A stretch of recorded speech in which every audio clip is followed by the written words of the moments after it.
Will someone, anyone, please tell me exactly what is Donald Trump's vision for America? If you have any idea, please drop it in the comments while you're subscribing to the show. Hey, everybody. Thanks for tuning in.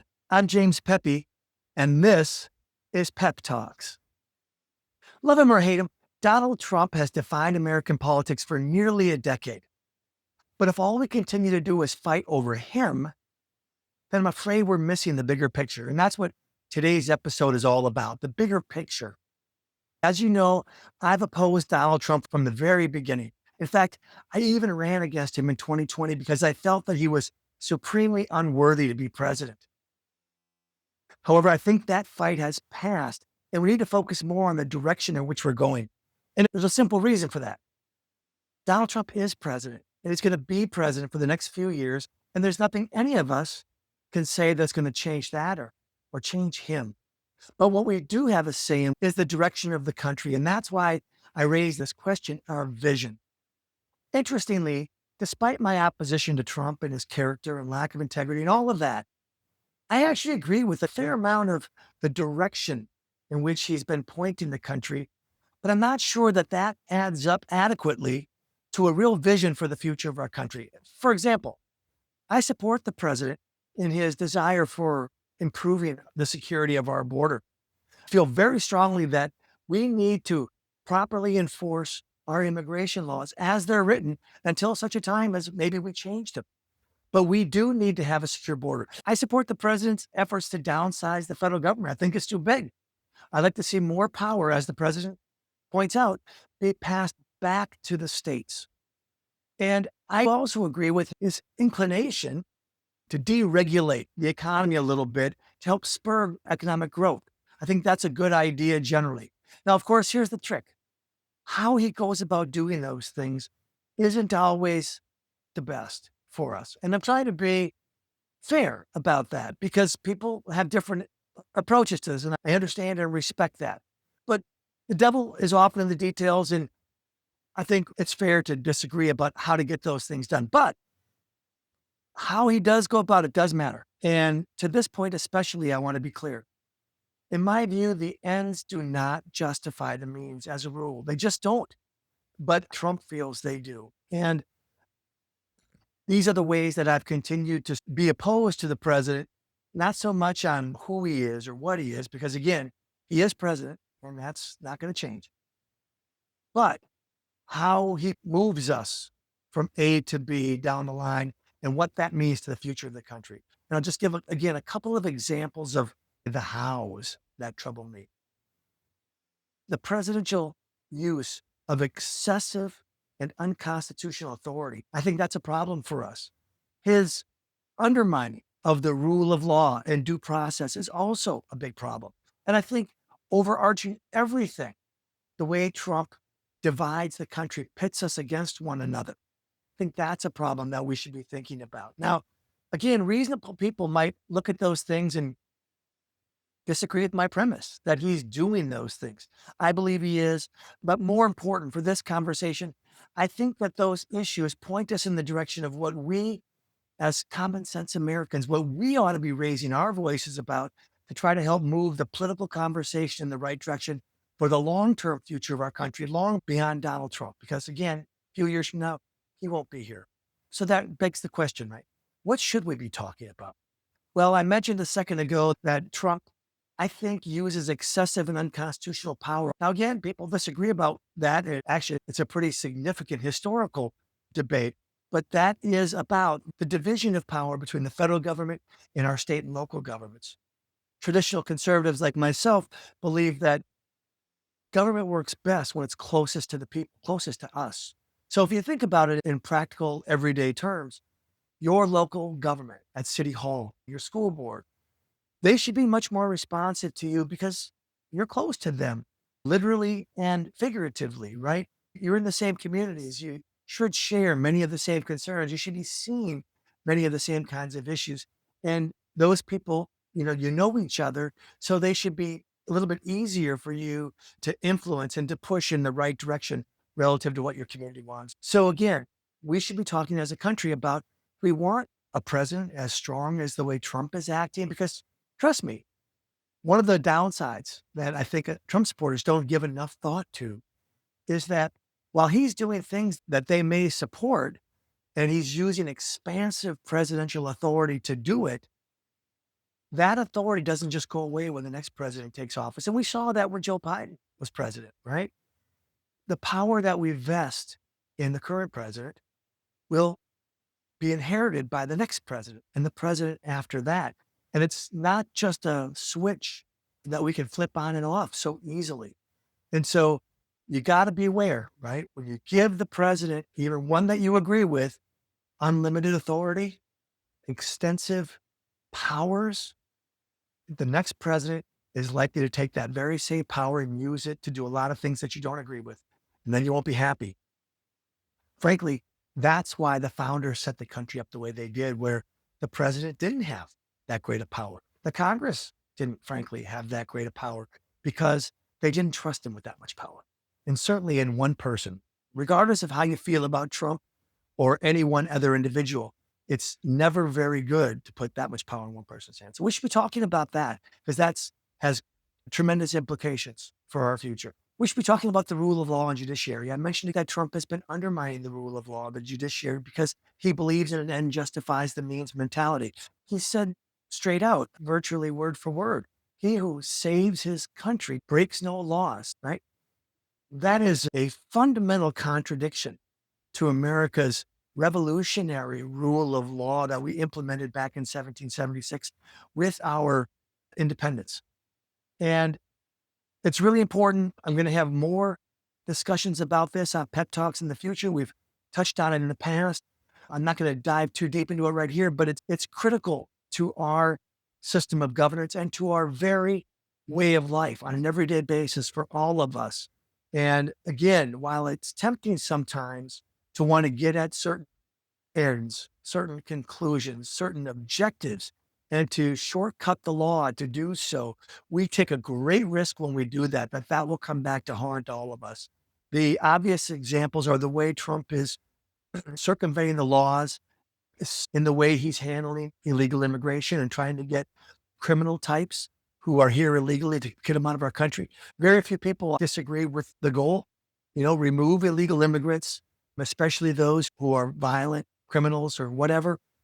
But when you disregard the rule of law, when you ignore due process, that will come back to haunt regular folks, and it won't take very long. So we need to talk about those issues and figure out how we can do two things at once, right? How we can pursue legitimate goals like enforcing our immigration laws, but without sacrificing our fundamental liberty to do it. And the rule of law is critical to that. Speaking of that, how about election reform? Trump talks about it. And lately, actually this week, he's talking about getting rid of mail-in balloting. I think that's a great idea, personally. Another example of where I agree with the president. How we do that, again, the distinctions between federal power and state power governance-wise, that has to be thought through a little more carefully. The states have most constitutional power to control and to run elections. And that's because the founders thought of it like this. Hey, the states can send anybody they want to Congress. That's up to them. However, the people of any given state wants to decide who their representatives in Congress should be, that's up to them. And certainly their local elections should be up to them. So the founders didn't want to meddle too much in the power of states to pick their own representatives, however they wanted to do it. So we need to think about those issues, but there's some very low-hanging fruit that goes to our long-term vision for this country. Congressional term limits. Listen, it drives me crazy, and it should you too. I think it's probably fair to say that virtually every single member of Congress at one time or another has campaigned in support of congressional term limits. So you could probably go down the list and find out of 435 members, 400 or more who have said, I support term limits. And that somehow they get there and they all forget about it. They still talk about it when it's campaign time, but none of them advance it. None of them push it forward. Electoral college is another one, right? Every 4 years, we have a presidential election where lately it seems like the president can win the electoral college without winning the popular vote. That's a problem we should address. Voter ID laws. Look, again, this is a partisan divide, right? Democrats don't seem to be for that. They think that's a form of voter suppression. That's ridiculous if you ask me. I mean, you can't walk into a Walmart practically and buy cold medicine without a driver's license, but you can vote. Some of these people, they preach about not wanting to have voter ID because, again, it suppresses the vote.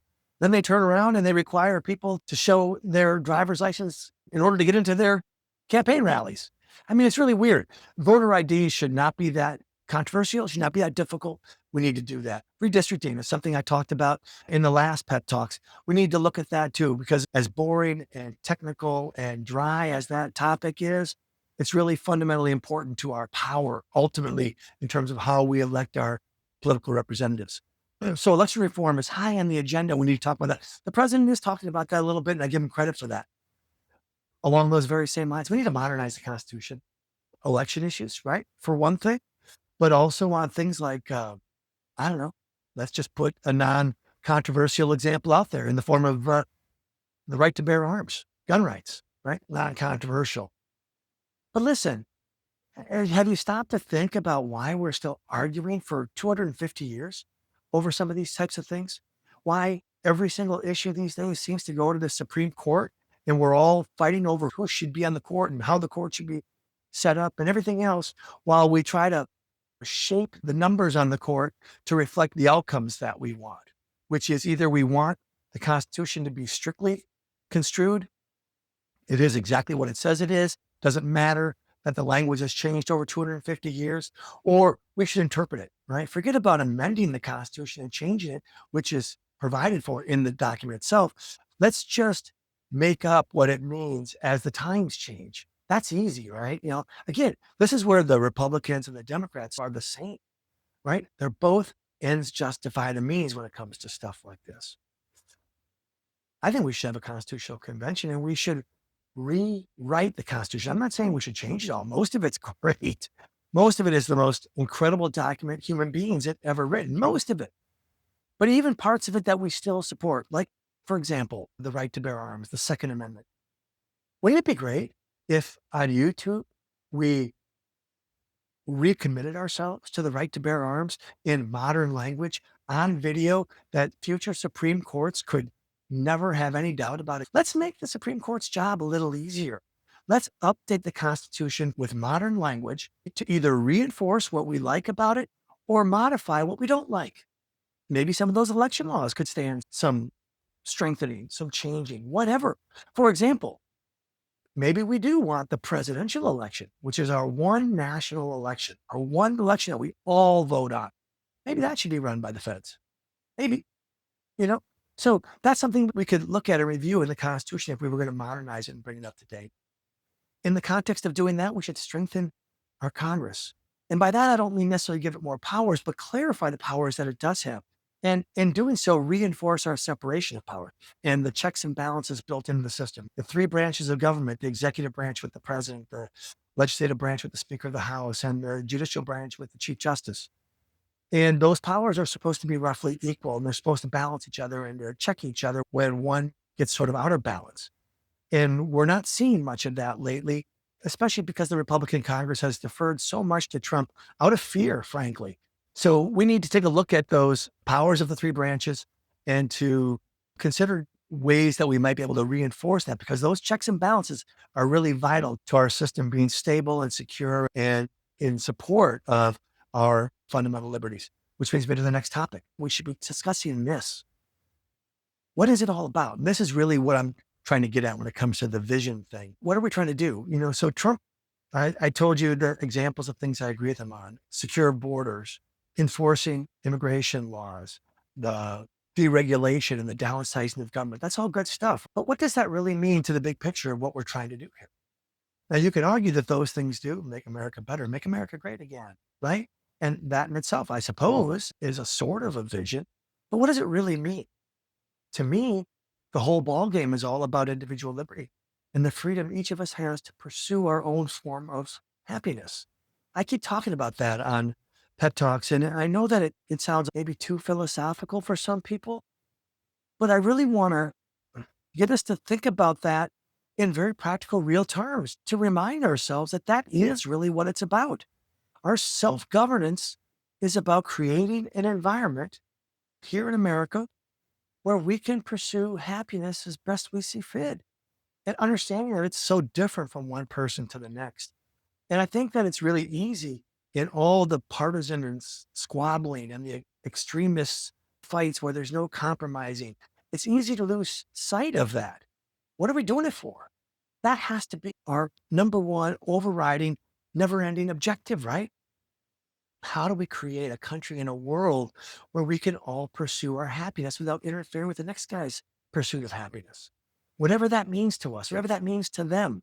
So we need to think a little bit more in practical terms, in the sense of the vision of where our country's going with respect to expanding our individual liberty. You know, this is one of those places where both Republicans and Democrats get it wrong and get it right. Because when you think about social policy controversies, there's this tension constantly about the sort of tolerance or intolerance for people who are different than us, right? The next guy. And and I think we lose track of things when maybe we don't even realize it sometimes, but we engage in telling people how they should live. What's good, what's bad, what's normal, what's abnormal. I mean, those concepts are all real. Don't get me wrong.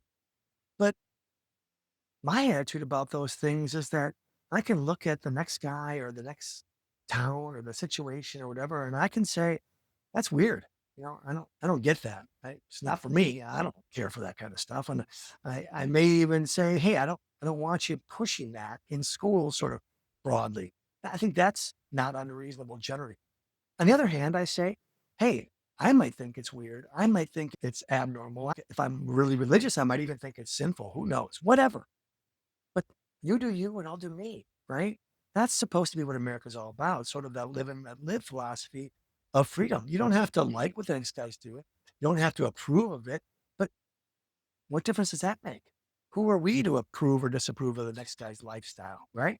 So I'm all for individual liberty. To me, that's what conservatism used to me. That's the way I took it, anyways, which is the freedom we all should enjoy to live the way we want to live without anybody getting in our way as long as we don't get in their way.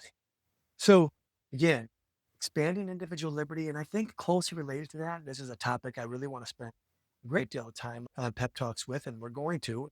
I touch on it from time to time. You may have picked up on it, but personal privacy.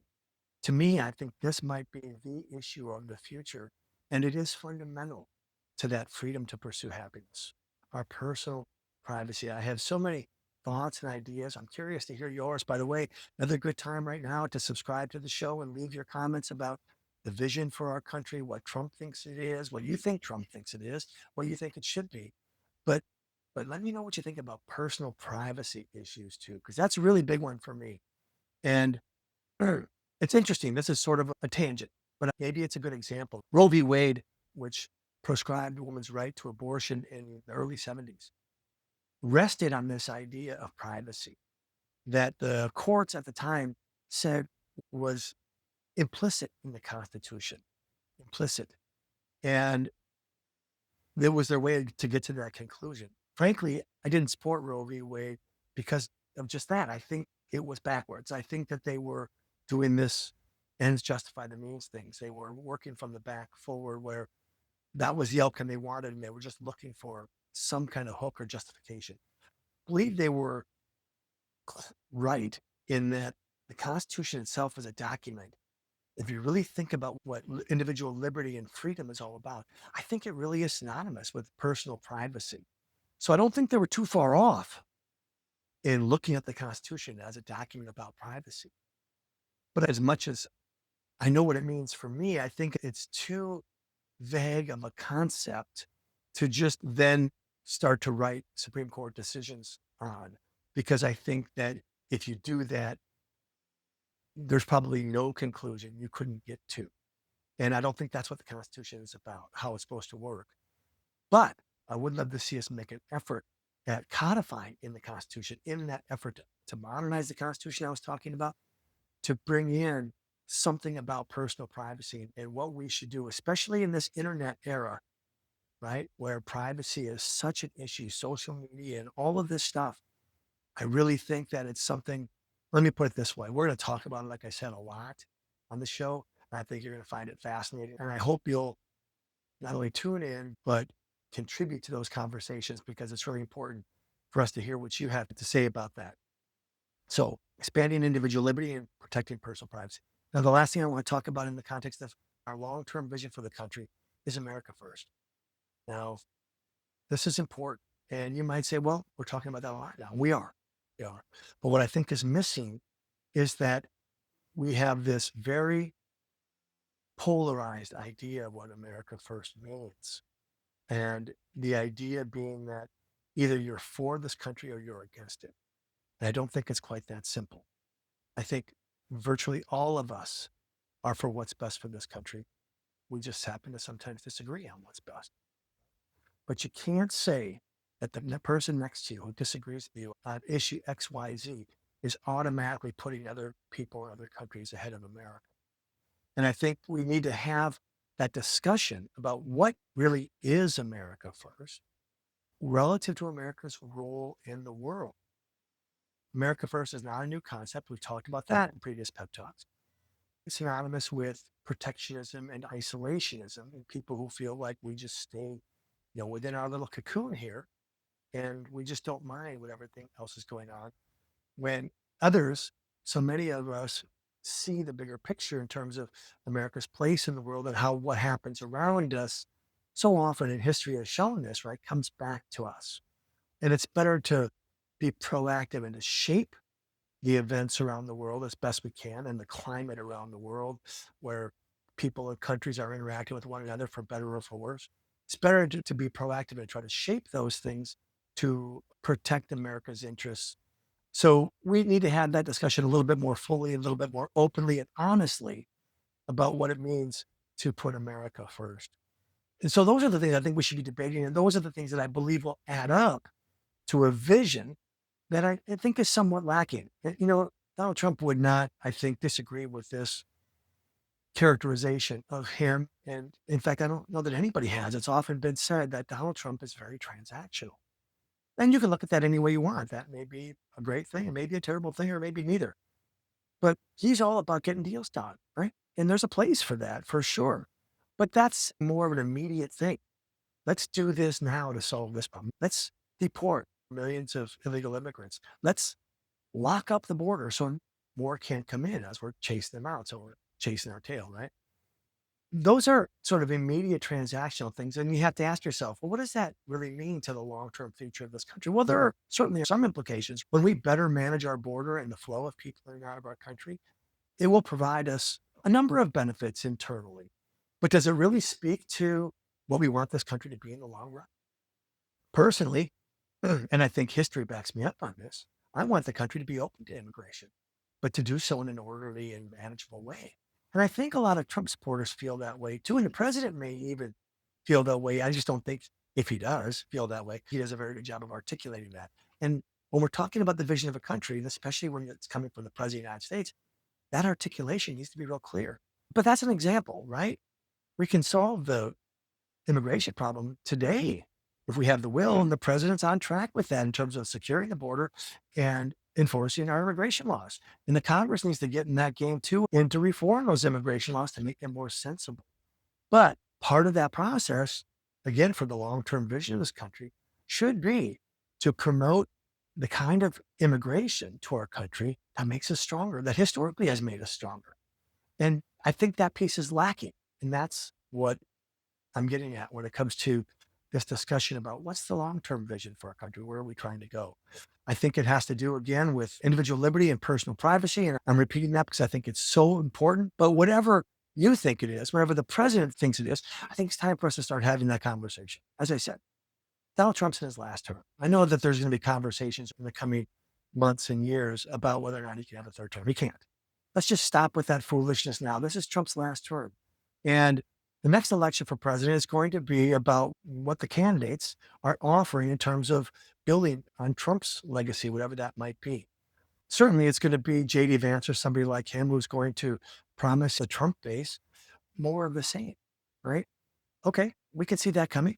And then from the Democrat side, it's going to be none of the same. It's going to be bury the Trump legacy as deep as we can. Those are going to be the competing campaign platforms. But I think the challenge is going to be above and beyond that for each of them, what does that mean for the long term in this country? What is the vision?